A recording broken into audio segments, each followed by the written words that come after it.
Crypto sells off as U.S. strikes Iran reverse Hormuz calm trade.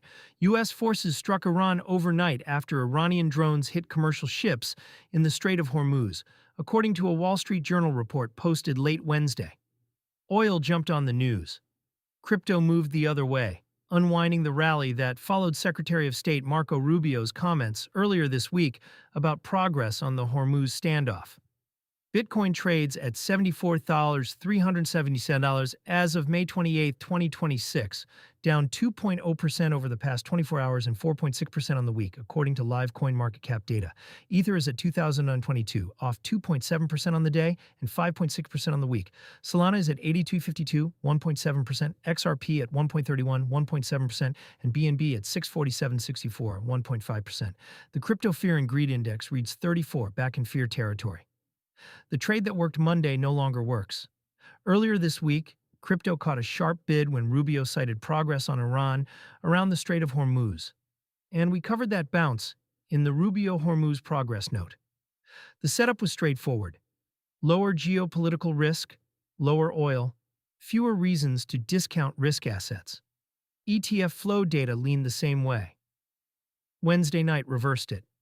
CNBC reports oil jumped on Hormuz disruption fears after the strikes, and the WSJ confirms American forces conducted the action in response to the drone attacks on commercial shipping.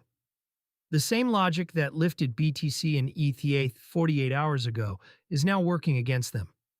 Volumes were already thin going in. This sell-off lands on top of a weak tape. Bitcoin spot volume on the major exchanges has been down roughly 81% since October 2025, according to CryptoQuant. XRP order book depth on Binance hit a 5-year low this week. When liquidity is that thin, headline-driven moves get amplified in both directions. That is part of why a 2% intraday move on BTC and a 2.7% move on ETH look heavier than they would have in October. There are fewer market maker bids to absorb the supply. ETF flow context: U.S. spot Bitcoin ETFs have been bleeding for most of the past week. The 6-day outflow streak has pushed 2026 year-to-date net flows close to neutral, with the cumulative number teetering on the edge of going negative for the year. Earlier in the week, BlackRock's IBIT printed a single $1.3 billion block trade that traders read as an exit rather than an entry. A geopolitical risk-off session is not the kind of tape that pulls those flows back. If anything, the Hormuz reversal gives short-term holders one more reason to wait. The Hormuz channel matters because oil matters. Around 20% of seaborne oil moves through the Strait of Hormuz. A live shipping disruption there does two things at once. It lifts oil and lifts term premia in U.S. rates. Both are negative for long-duration risk assets like crypto, at least in the immediate window. Bitcoin's correlation to oil is loose over long horizons, but on intraday news, shocks it tends to track the broader risk-off bid. The wider rates picture has also been a headwind.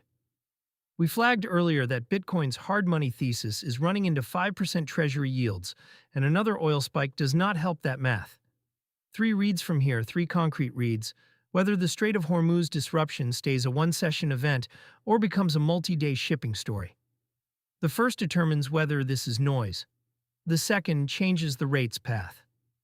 ETF flow data on Thursday. If the outflow streak extends through this session, the 2026 net flow figure crosses into negative territory. Funding rates and open interest on perps after the Asia Open. A spot-led sell-off with collapsing OI is benign. A leveraged unwind is the version that runs further.